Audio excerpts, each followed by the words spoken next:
You're heading south of the Mason-Dixon. This is the Week in Review at the Abbeville Institute. Here is your host, Brian McClanahan. Welcome back to the Week in Review at the Abbeville Institute. This is episode 36, and this episode covers the week of August 1st through August 5th, 2016. So, glad to have you back on the program. Quick reminder, your time to register for the conference on nullification, which is coming up next weekend, August 13th, is running short. There's only a few days left. When you hear this, there'll be about 3 or 4 days left to register. So please, if you're going to register for the conference, do it now. Also, if you can't register for the conference and you can't make it, we do exist on your generosity alone. So please consider a tax-deductible contribution to the Abbeville Institute. Help us keep this podcast, the website, and programs like the conferences going. We need your help at all times. So please consider that and help us explore what's true and valuable in the Southern tradition. Okay, so we had a really great week at the Abbeville Institute this week. Some interesting articles. And again, they're a little bit eclectic. We do this often. There's no theme to this week. But I think that one of the things that's going to come out of it is a much more complex perspective of the South and how important the South is to the fabric of American history. And also, I think one thing we're going to get out of this is that issues that are often seen as black or white, so clear-cut by your mainstream historians, aren't so much. If you really dig deeper and look at the issues and the causes of things and what created many of the problems in the first place in American history. So, let's get started. The first piece we had this week is entitled The Tariff and Other Tales from Alabama by James Rutledge Rush. And this is a really good piece because what he does here in this particular piece, and of course he's written for us several times and does a great job. His articles are very well researched and nicely written. What he does here in this particular piece is go after this idea that tariffs had nothing to do with Southern history, or opposition to tariffs, I should say, had nothing to do with resistance to the North. This is a blatantly false notion that has been perpetuated by essentially mainstream historians who want to pitch a certain narrative of the war. And not long ago, there was a daily show with Jon Stewart. He had a panel of quote-unquote mainstream historians opposing Judge Andrew Napolitano on this particular issue, and they essentially ambushed Napolitano. And I wrote a piece for this. This was a couple of years ago for the Abbeville Institute. And but what James does here is go after this particular position that tariffs had nothing to do with Southern opposition to the North, that it was all about slavery and only slavery. Now, if you read the Philadelphia Convention debates in 1787, you'll find that people like George Mason were very suspicious about Northern motives in drafting the Constitution. In fact, he wanted to prohibit what he called navigation laws, which everyone understood to be protective tariffs, essentially. He wanted to make it to where navigation laws were only possible by a 2/3 majority. So what he was trying to do in 1787 was ensure that the South would not be taxed out of existence. Because even in 1787, it was pretty clear that the South was going to be the agricultural section.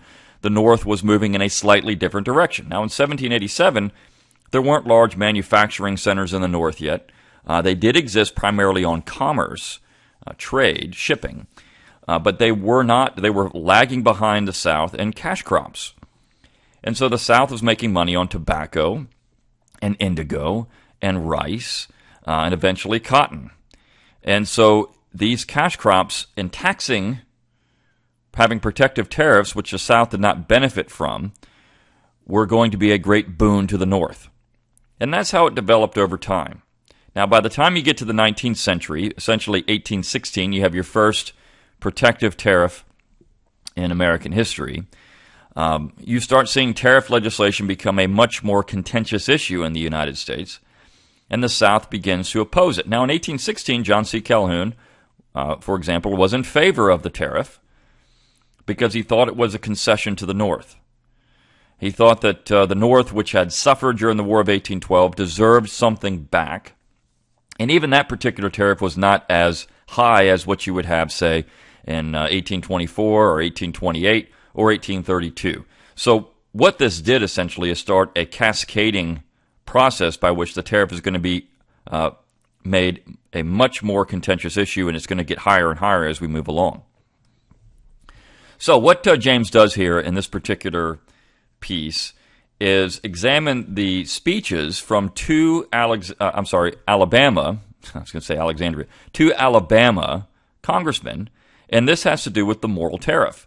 Now, the moral tariff was passed just before Abraham Lincoln took office, and it was a very high protective measure. Now, it was blocked for a time by the South. And so these two Alabama congressmen, Sydenham Moore and George S. Houston. George S. Houston, by the way, became the quote-unquote redeemer governor of Alabama after the war was over. They had some very important speeches against the tariff. And this showed that the tariff was a major issue, that it wasn't just some side issue that nobody thought about. In fact, James does a very good job. He actually quotes Howard Zinn, whose A People's History of the United States has sold, over 1 million copies. It's the standard left-wing textbook on American history. And he quotes Zinn in that particular book. And Zinn is a communist, but he's very critical of Lincoln. And this is what Zinn said, quote, "Behind the secession of the South from the Union, after Lincoln was elected president in the fall of 1860 as a candidate of the new Republican Party, was a long series of policy clashes between South and North. The clash was not over slavery as a moral institution. Most Northerners did not care enough about slavery to make sacrifices for it, certainly not the sacrifice of war. It was not a clash of peoples. Most Northern whites were not economically favored, not politically powerful. Most Southern whites were poor farmers, not decision-makers, but of elites. The Northern elite wanted economic expansion, free land, free labor, a free market, a high protective tariff for manufacturers, a Bank of the United States. The slave interests opposed all that. They saw Lincoln and the Republicans as making continuation of their pleasant and prosperous way of life impossible in the future." So when you look at the Northern economic platform, it was simply the Hamiltonian system with the added incentive of free land to try to goad Westerners into supporting this coalition. And Calhoun had recognized this long before this. He recognized that if the South did not maintain its close association with Western farmers, they were going to be doomed because the West was going to be brought into the orbit of the North, and that was going to make their position in the government tenuous. They needed the West. And beginning in 1794, Northerners started advocating secession. They did so in 1800. They did so in 1803, and again in 1815. And these two episodes are important for understanding the sectional conflict. Why they supported secession in 1803 is because of the Louisiana Purchase. And at that point, the Essex Junto figured out that if they didn't leave the Union, 1803 brought in a whole slew of land, and they thought that all these new states that would be created out of this land would be pro-South. These are farmers that are going to live out there. So the deep north, the New England area, wanted out. And it's very clear in 1815 when they have the Hartford Convention why this was the case, because they saw themselves as a permanent political minority. If you look at what the Hartford Convention wanted, they wanted, for example, a permanent rotation for president from every other. You couldn't have more than one term, and it had to be rotating from states. So you couldn't have two consecutive presidents from Virginia, for example. They wanted a 2/3 majority required to bring in new states, and they wanted to end the 3/5 compromise of the Constitution. If you look at those things, that is definitely an attack on what they considered to be the Southern stranglehold of the government. Looking back on it now, you wish the North had just seceded at that point, because we would have had no war. They could have had their commercial area, and the United States would have continued in the same direction it had been going in, which was a very prosperous area. You would have had no Bank of the United States, none of those things. So when you look at this debate in 1860 between the Morrill Tariff, tariff legislation is important, and both Moore and Houston hammer Northerners over their protective position.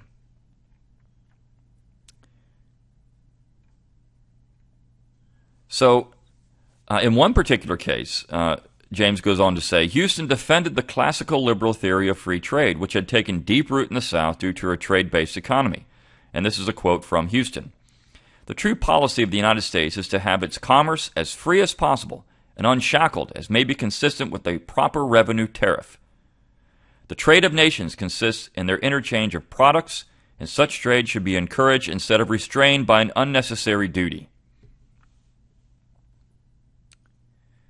He goes on, who authorized Congress to say by law how much and what the people should wear or eat? That is their business to determine, not ours.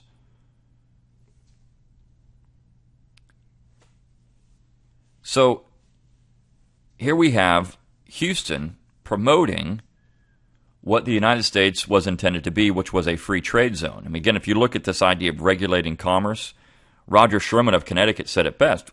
What we want here, essentially, is commerce to be free over the United States. We don't want tariffs between states and all those other things that have been going on. We want a free trade zone. That's all they meant by that. They didn't mean to go out and jack up tariffs and regulate trade so that you're making some people rich at the expense of others.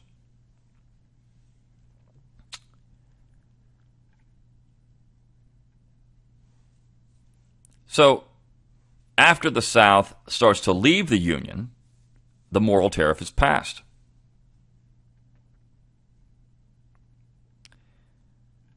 And then he goes into talking about the Confederate commissioners that came from Alabama. So this is an interesting story because a man named Charles Dew has made quite a stink of this in his book Apostles of Disunion. This is a thinly veiled polemic against what he calls neo-Confederate history. And it's a little tiny book, but I mean it's a very popular book. And what he does is go out and show that these commissioners from the South were invested in a quote-unquote apostles of racism, more accurately, position where they were challenging other Southern states to secede because it's the only way to maintain whiteness, this idea of whiteness now. But they talked about a lot of other things too, and so he cherry-picks in this book. Now, he does conclude the entire speeches from some of these commissioners in the appendix of the book, but he does cherry-pick quite often. And he does so with the commissioners to Delaware, for example. But in this particular case, James talks about some of these commissioners. So he says, the Alabama commissioner to Kentucky, Stephen F. Hale, recounted how the North had, quote, waged an unholy crusade against our lives, our property, and the constitutional rights guaranteed to us by the compact of our fathers. Hale then recounted how the South, by contrast, had not only, quote, freely conceded to the North her constitutional rights, protected the person and property of her citizens, and enforced every law of the Congress, but also, quote, submitted ever since the foundation of the government with scarcely a murmur to the protection of their shipping, manufacturing, and commercial interest by odious bounties, discriminatory tariffs, and unjust navigation laws, there's that navigation laws, passed by the federal government to the prejudice and injury of their own citizens. According to Alabama's two commissioners to North Carolina, quote, the benefits that have been conferred upon them in the shape of tariff laws, navigation laws, fishing bounties, land laws, which are homestead laws, and internal improvement laws have been important aids to their mutual prosperity, a prosperity which is, in fact, to a great extent, the result of burdens upon the agricultural interest of the South. So they didn't talk about tariffs, eh? They didn't talk about this economic clash. Of course they did. Of course they did. They knew this was there.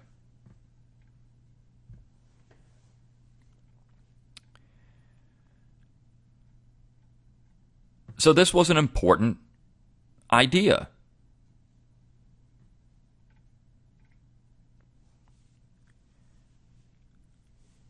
And James brings up the fact that Calhoun said this. This is a quote from Calhoun, speaking of this issue of tariffs. Quote, "The case then fairly stated between us and the manufacturing states is that the tariff gives them a protection against foreign competition in our own market by diminishing, in the same proportion, our capacity to compete with our rivals in the general market of the world.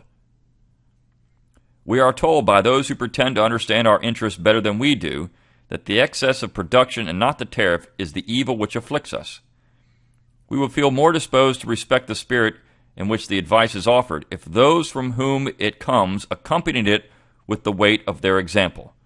They also occasionally complain of low prices, but instead of diminishing the supply as a remedy for the evil, demand an enlargement of the market by the exclusion of all competition."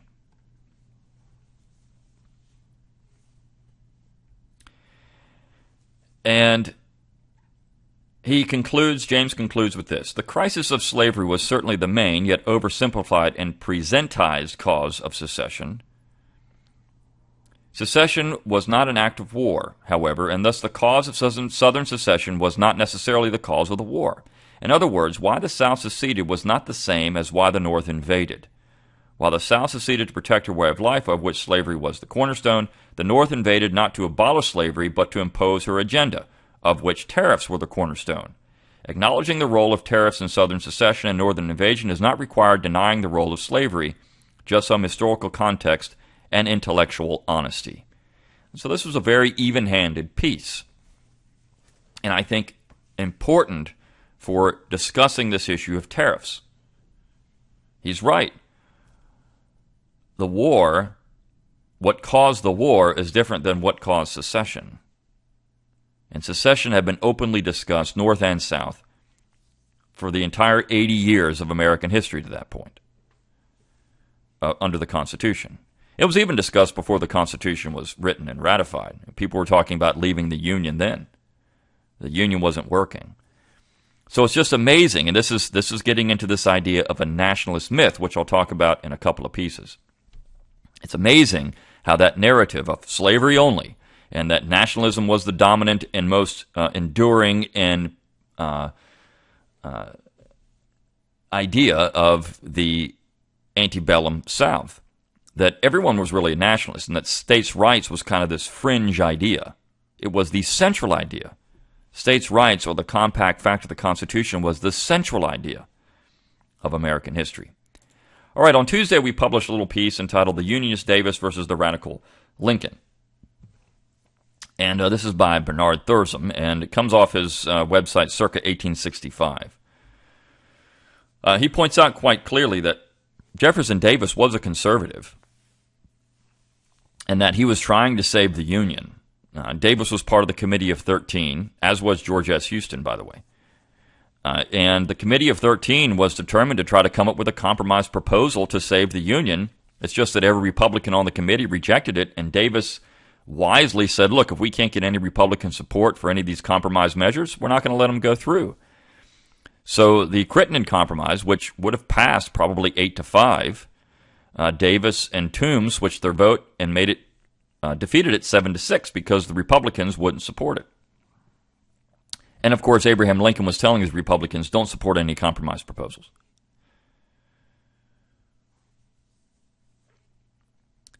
And of course, Davis was interested in saving the Union even before that. Now, Lincoln, who had made some speeches in the House of Representatives, was all for disunion. In fact, he quotes a speech from Lincoln in February 1848. He doesn't quote it exactly correctly. Now, this is not Thursam.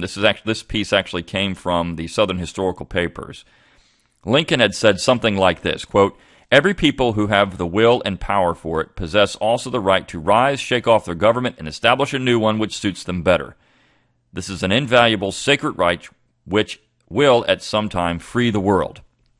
So that's not exactly what Lincoln said, but it's very close. Lincoln was in favor of secession in 1848,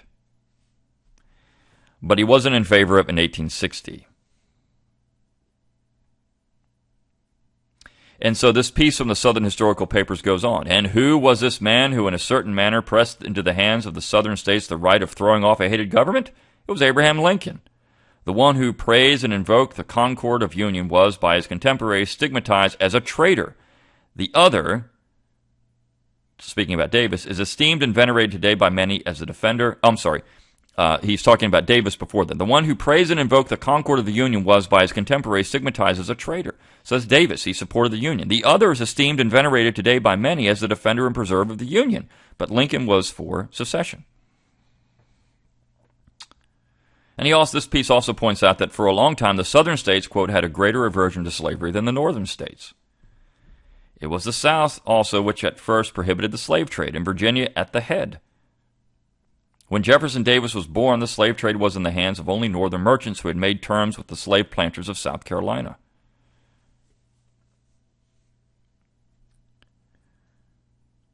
So this is an interesting, tiny little piece to bring up some of the complexities of the antebellum United States and how 1860 and 1861 and how all that shook out. It was important to see that there was a tremendous amount of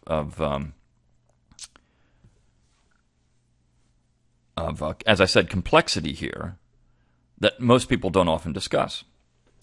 Now, Wednesday we had a really good piece by the great Clyde Wilson, American Culture, Massachusetts or Virginia. There was just too much in this thing to really do it justice in a short podcast, but you need to read it. This was actually one of Clyde's talks at the 2016 Abbeville Institute Summer School, which we will have the videos and audio for that up not long from now. But you can see this particular talk. And he talks about how Virginia was the embodiment of American culture. And it wasn't Massachusetts. But we've come to think that Massachusetts is the center of American culture, but it never was. And he goes back to the colonial period and how Southerners looked at the land and society in contrast to Northerners.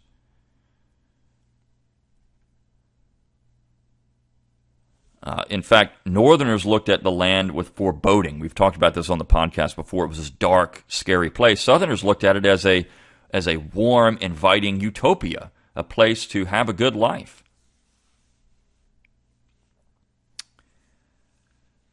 And Clyde goes on to say, defining the South has long been a parlor game. True, what we mean by Southern is debatable ground. Some say it doesn't really exist. Some say it is no more than ordinary America with a particular racist nastiness. Because of a long campaign of cultural imperialism and the successful military imperialism engineered by the Yankees, the South, since the war to prevent Southern independence, has been considered the problem, the deviation from the true American norm. Historians have made an industry of explaining why the South is different and evil. For that which defies the American is by definition evil. Is the South different because of slavery, white supremacy, the climate, illiteracy, poverty, guilt, defeat, Celtic wildness rather than Anglo-Saxon sobriety? It is never asked, he says, what is actually wrong with deviating from New Jersey and Ohio. Why is it automatically and unquestionably defined as a defect in need of remedy by the superior Yankee?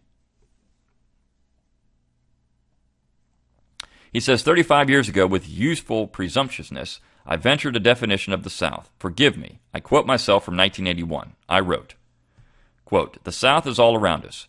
People all over the world are studying it as if it is a reality. It has arrested the attention of countless observers. It has provided a compelling means of identification for millions of people over many generations. I would define the South as an inherited way of life, expressed in a number of personality and cultural characteristics that are spontaneously shared by a substantial number of inhabitants of the United States. This way of life correlates with a particular history and geography, but has an independent existence. He says, in my opinion, the South has always been primarily a matter of values, of human attitudes and conduct, a particular repository of intangible qualities in a society particularly preoccupied with the material. That is what we mean by the Southern tradition. American society is in desperate need of those values. He says it makes little sense to treat the South at any time before the war as deviant. In territory, population, political, and cultural influence, the South was a preponderant part of American development during all this period. Postulating a South to be explained as a deviation also leaves a standard of what is normally American undefined and undescribed. It is simply assumed without thought that the North into dominance in 1865 is a kind of universal and unquestionable norm against which everything else in the world is to be measured. And so what you have is the northern version of American history. And he gets into that.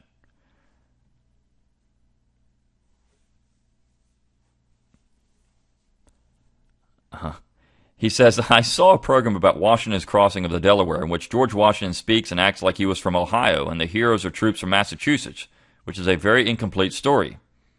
And a docudrama about the plain Democratic John Adams has him anti-slavery in 1776 in contrast to a fop from South Carolina.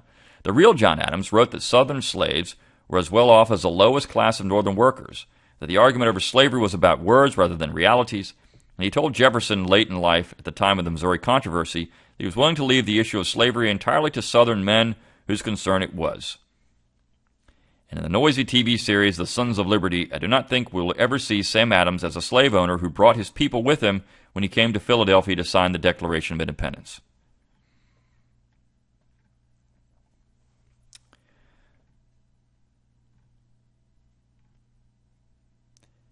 He concludes his piece with this.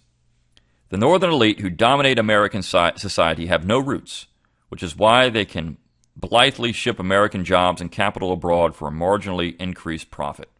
They also have no real culture or religion. Thus, their natural human search for meaning makes them prey to ideological fads like the rabid federalism of the early republic and the pseudo-religious abolitionist crusade. This has happened repeatedly in American history whenever the Southern tradition has been weak. We had such a period of insanity known as the 60s.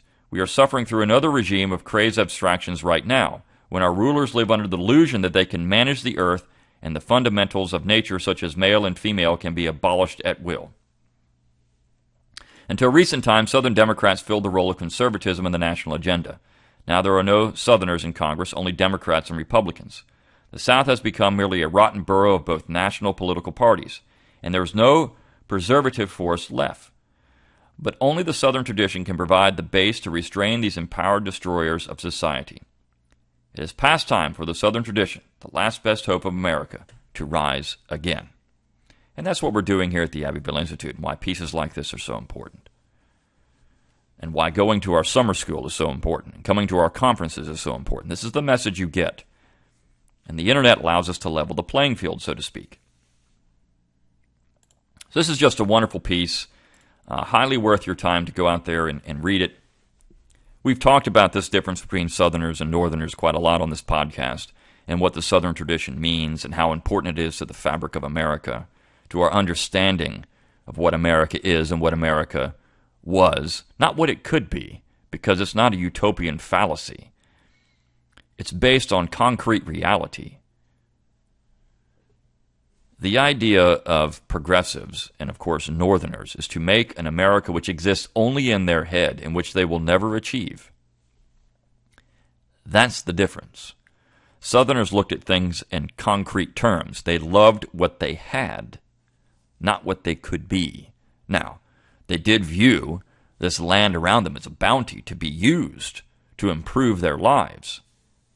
But they were going to do it through their own construct, their own culture, their own morals, their own values, their own religion, their own institutions. They were going to do it that way.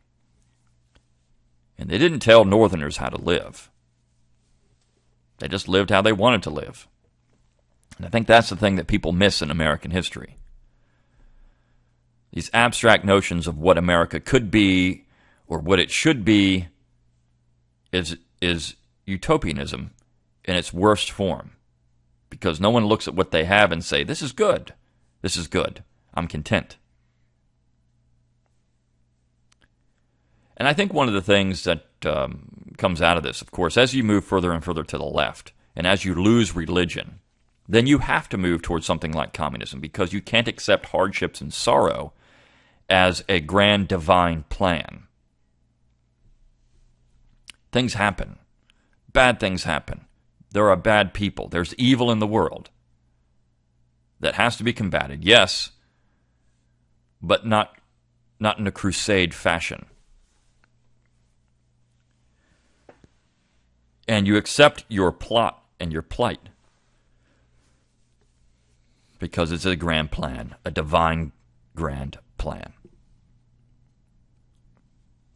And I think it's hard for people without any religious basis to understand. And that's the North over time. If you look at the sections today and where you have the most dominant forms of, religious theology, it's still the South. So Southerners are willing to accept imperfection rather than trying to achieve perfection all the time. All right, well, Thursday we ran a piece by yours truly entitled The Compact Fact, and this is a little review of a book by a man named Aaron Coleman. And the book is The American Revolution, State Sovereignty, and the American Constitutional Settlement. I'm sorry, I said Aaron Coleman. It's Nathan Coleman, excuse me. Slip of the tongue there.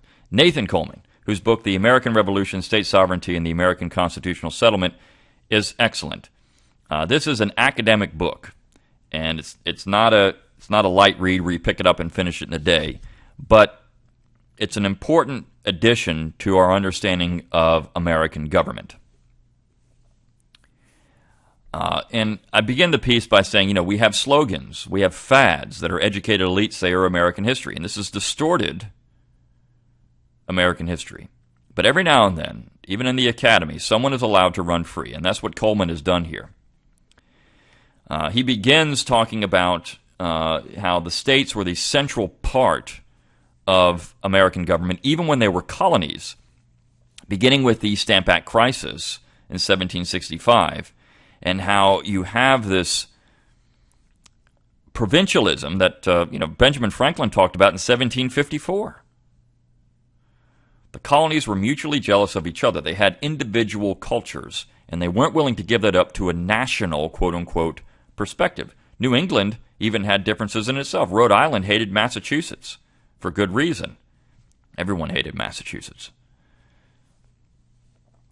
The royal governor of Massachusetts, Francis Bernard, thought that there should be a consolidation. That was the only way to enforce British or parliamentary policy, was to consolidate the colonies, because if you kept them apart, they would keep developing this provincialism that would turn into the decentralist nature of American government. In reality, what you have in this 10 years that lead up to the American War for Independence, you have a constitutional crisis where the colonies, including places like Jamaica and Bermuda, they look at the British Empire the way that the American states looked at the federal government. The central government in London was there to regulate trade, international trade, and defend these colonies, but nothing else. All other policies, whether it was monetary policy, trade policy, whatever it was handled by the colonies themselves in their local legislatures. That's essentially what we have with the U.S. Constitution. And so Coleman does a nice job bringing that forward. He points out that the Constitution was a compact fact, not a compact theory. This is very important. Now, he doesn't use those words. Those are my words. But it's very important that we don't concede that we have a compact theory. We have a compact fact. Saying it's a theory opens the door to saying that there's something else there that doesn't exist. And he brings up several important issues like the First Judiciary Act, Chisholm v. Georgia, Hamiltonianism, the Alien Sedition Acts, how all these things challenge this decentralist nature of the Constitution. But at the end of the day, that decentralist idea ruled in the antebellum period, and it was only done in by the war, as Coleman points out. So this is a very good book. It's expensive, unfortunately. It's, I think, $70. But it's an excellent book.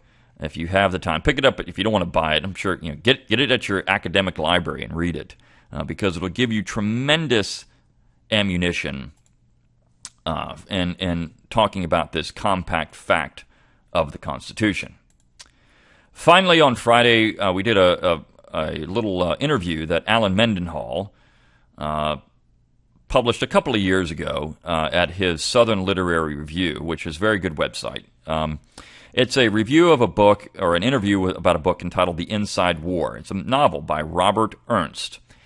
And there's a couple little nuggets in this review, this interview, I should say, that are important. And Alan Mendenhall asked the author, there are some themes in the book that cover an aspect of the Civil War that is not often covered. Tell us about those. And so Ernst says, the tactic of bushwhacking or ambushing mountain patrols is one. Guerrilla warfare as a matter of accepted tactics was new and was a terrifying degradation of the morality of warfare. There was a real cultural divide among the citizens of western North Carolina between those who supported the North, the Tories, and those who supported the Confederacy. These divisions played out in many ways, most notably in atrocities like the Shelton Laurel Massacre, but more subtly in familial and neighborly relationships. I doubt many women suffered as did those in Appalachia from the depredations, theft, and physical threat of the men who populated the mountains during the war. I was surprised to learn of the inhumane prison conditions at Fort Delaware. Everyone knows about Andersonville, but not many are aware of Fort Delaware. We know of the great Civil War battles, but there were scores of skirmishes every week that terrified the contestants and shaped their perceptions. This is interesting, and I'm just going to talk about this one issue of Fort Delaware. Fort Delaware was a horrible place, and I can't remember the title of the book, but a few years ago someone had written a book about how these northern prison camps weren't that bad. It was all fabricated by Southerners. But I don't think you can say that. I mean, you look at places like Camp Douglas, Fort Delaware, Fort Lafayette. These were horrible places, and of course you had political prisoners in these places. And the fact is the Union had the means to take care of prisoners, whereas the South did not. And I think that's one often lost component about the war is the terrible treatment of Southern prisoners in northern prison camps. How they were starved on purpose. They were disease-ridden, filthy places. They were denied, for example, in Camp Douglas, coats in the brutal winter of Illinois. They couldn't even get the proper materials to protect themselves from the weather. This was willful, inhumane treatment of people. At Fort Delaware, these men were required to drink mosquito-infested water. Dead bodies were stacked outside, and of course that's going to create disease. Fort Delaware was just a terrible place. And so you don't often have that narrative. Everyone focuses on Andersonville. Oh, Andersonville is horrible. And it was horrible. But they didn't have the means to take care of people, and the guards often had the same rations as the men inside the prison itself. And of course, Lincoln stopped exchanging prisoners at one point, cut off the prisoner exchange. So this is an often overlooked part of the war that's just horrible. And these northern prison camps, I've looked into this when I was writing my dissertation on James Byard. There were letters that were written from citizens of Wilmington, Delaware, to the government, urging them to accept humane or humanitarian aid to these prisoners, and they were denied. They were denied. So this is a part of the war that's not often talked about. This is a nice little interview about this particular book. And, of course, you can buy the book on Amazon. It looks like a really interesting read. I haven't read it yet. It's a really interesting read, a nice little novel, and a nice addition to quote-unquote Civil War literature. He also brings up the fact that the war produced this tremendous push for literature and understanding who we are as a people and culture and other things. And I think that is true. The war did produce that ultimately. Okay, so don't forget, we've got our conference coming up August 13th, 2016, Atlanta, Georgia. We hope to see you there. We only got a few days left to register for that conference. Please also consider making a tax-deductible contribution to the Abbeville Institute. Help us explore what's true and valuable in the Southern tradition. Keep this podcast and these website going. But until next time, good day.